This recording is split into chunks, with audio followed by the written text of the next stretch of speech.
गुरु चरण सरोज रज, निज मन मुकुर सुधार। बरडो रघुवर बिमल जस, जो दायक फल चार। बुद्धिहीन तनु जानिके, सुमिरो पवन कुमार। बल बुद्धि विद्या देहु मोहि, हरहु कलेश विकार। प्रभु एकांत में भजन कीर्तन में लग गए और लगभग 87,000 वर्ष अपनी समाधि में लगे रहे। लागी समाधि अखंड अपारा, शंकर सहज स्वरूप सम्हारा। सन्मुख शंकर आसन दीना, जाई शंभु पद बंदन कीना। 87,000 वर्ष तक तपस्या में लगे रहे और जब तपस्या से नींद खुली तो सती को अपनी बगल में नहीं बैठाया, जबकि पत्नी का अधिकार बगल में है, बाएं अंग में है। लेकिन सती के इस व्यवहार से मन ही मन नाराज होकर शंकर जी ने अपने सामने बैठाया, पत्नी का अधिकार छीन लिया। उसी समय दक्ष यज्ञ में सारे देवता विमान लेकर सम्मिलित होने के लिए जा रहे थे। अब देवताओं को भी क्या कहिए, अब वो अपना अपना विमान समझकर सजाकर उसी कैलाश की तरफ से ही लेके जा रहे हैं। सती ने देखा, शंकर जी से पूछा कि ये सारे देवता ये सज धज कर कहां जा रहे हैं। दक्ष ने कहा तुम्हारे पिता, शंकर ने कहा कि तुम्हारे पिता दक्ष के यहां यज्ञ हो रहा है, लेकिन उसमें हमें बुलाया नहीं है।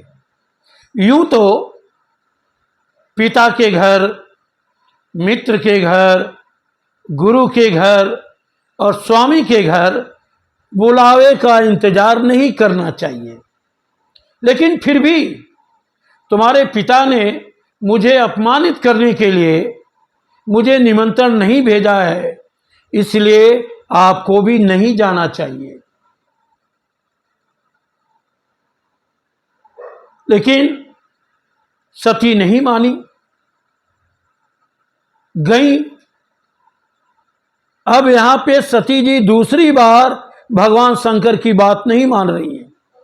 पहली बार अगस्त के आश्रम में उन्होंने लाख समझाया, उनका ध्यान राम के उस कथा में नहीं लगा और परीक्षा लेने चली गई।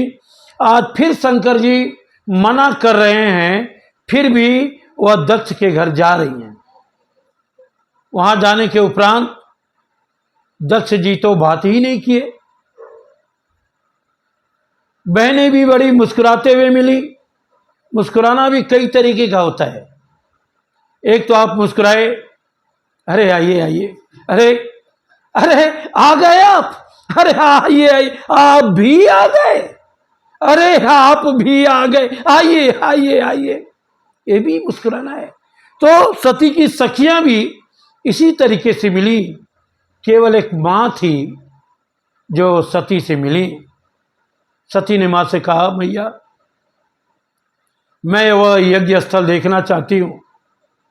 वहां जाने के बाद सती ने देखा कि सबके लिए वहां पे स्थान दिया गया है, लेकिन शंकर को स्थान नहीं दिया गया। सती के मन में बड़ा विक्षोभ हुआ कि अब मैं कौन सा मुंह लेकर के शंकर के पास जाऊंगी। उनके मना करने के बाद भी मैं आई थी। कही देखा हरि जतन बहु, रहैन दक्ष कुमार,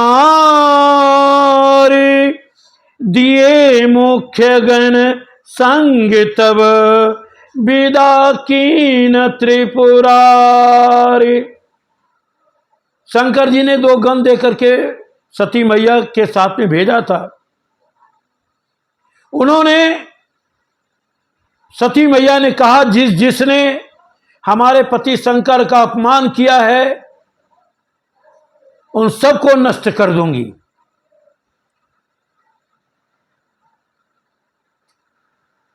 देवताओं के गुरु जो यज्ञ का कार्यभार संभाल रहे थे, भृगु मुनि को पकड़कर उसकी दाढ़ी नोच डाली। मूसा नाम के देवता की दांत तोड़ दी। अध्यक्ष को पकड़कर उसी यज्ञ कुंड में जला डाला। पूरी तरह से यज्ञ विध्वंस कर दिया। भगवान शंकर के गण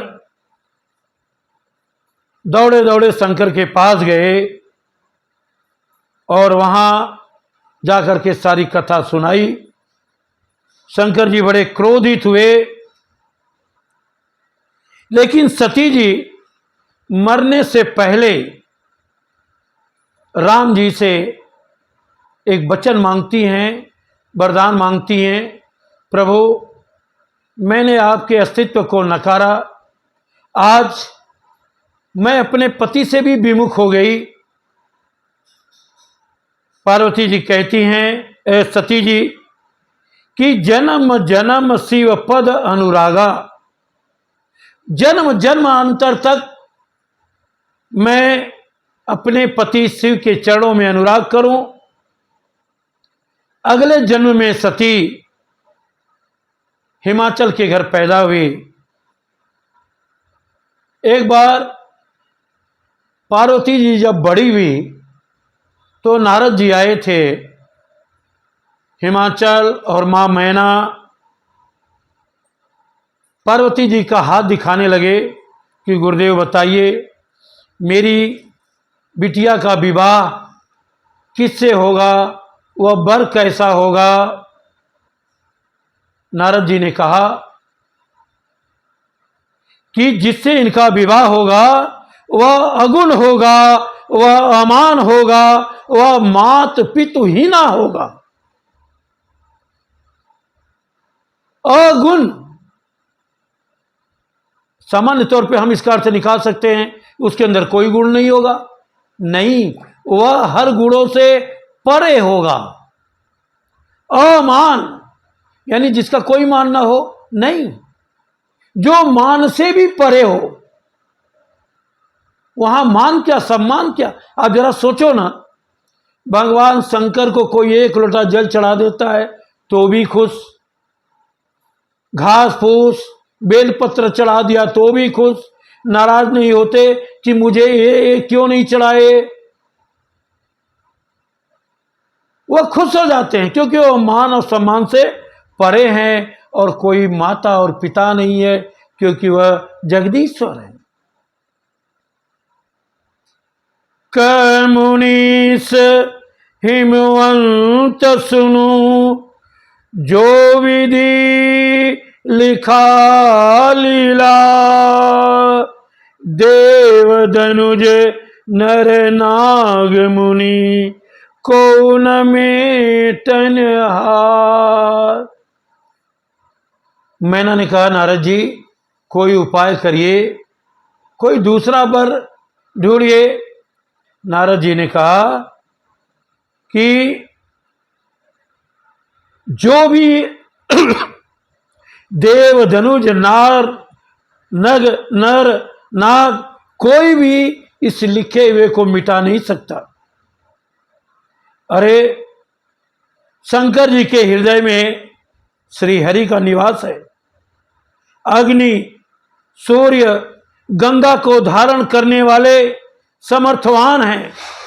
जो तप करई कुमारी तुम्हारी, भावे हूं मिले हूं सकल त्रिपुरारी। अस तप काहू न किन्न भवानी, भय अनेक धीर मुनि ज्ञानी। उन्होंने कहा, पार्वती जी तपस्या करिए, आपको शंकर जी मिलेंगे। पार्वती जी ने कठोर तपस्या शुरू कर दी।